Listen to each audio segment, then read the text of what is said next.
સુરતમાં લગ્ન પ્રસંગે ડીજેમાં ફાયરિંગ કરવાનો મામલો સામે આવ્યો છે। સમગ્ર મામલે તપાસ કરવામાં આવી હતી તો ડીજેમાં ફાયરિંગ કરવામાં આવ્યું હતું। સુરતની આ ઘટના સામે આવી છે તો ફાયરિંગનો મામલો સામે આવ્યો છે। લગ્ન પ્રસંગમાં ડીજે દરમિયાન ફાયરિંગ કર્યું હતું। બે યુવકોને ઘાયલ કરનાર ઉમેશ તિવારીનું પ્રકરણ, જેમાં આરોપીની સરભરા વિવાદમાં કોન્સ્ટેબલની બદલી કરવામાં આવી છે। સુરત ભાજપ કાર્યકર ઉમેશના ડીસીપી સાથે ફોટા જોવા મળ્યા છે। આરોપીએ સુરત એસીપી સાથે રીલ્સ પણ બનાવી હતી તો ઇન્સ્પેક્ટર સાથે ગરોબો અને સજા મળી કોન્સ્ટેબલને।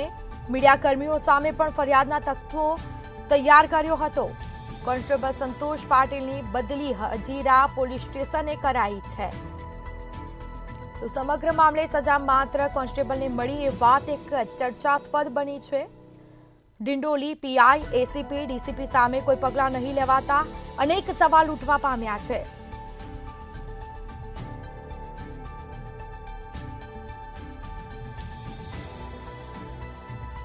તો લગ્ન પ્રસંગે જે ડીજેમાં ફાયરિંગ કર્યું હતી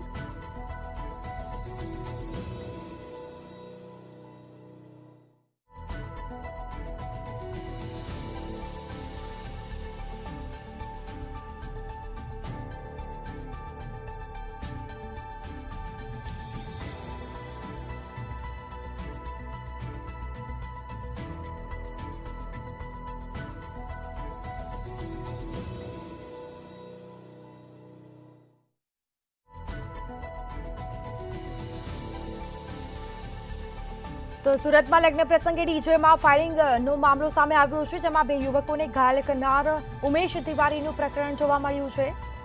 આખરે જે કોન્સ્ટેબલ છે તેને બદલી કરવામાં આવી છે। આરોપીની સરભરા વિવાદમાં કોન્સ્ટેબલની બદલી થઈ છે, જેમાં જે ઉચ્ચ અધિકારીઓ છે પીઆઈ, એસીપી, ડીસીપી સામે કોઈ પગલાં ભરવામાં આવ્યા નથી અને તેને લઈને અનેક સવાલ ઉઠ્યા છે। તો આરોપીઓએ સુરત એસીપી સાથે રીલ્સ બનાવી હતી અને તે ફોટો છે તેને સોશિયલ મીડિયા પર વાયરલ થયા છે।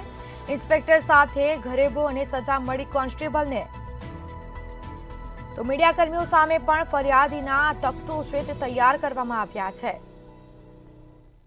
કોન્સ્ટેબલ સંતોષ પાટીલની બદલી હજીરા પોલીસ સ્ટેશને કરાઈ છે તો સમગ્ર મામલે સજા માત્ર કોન્સ્ટેબલને મળી એ વાત એક ચર્ચાનો વિષય બન્યો છે।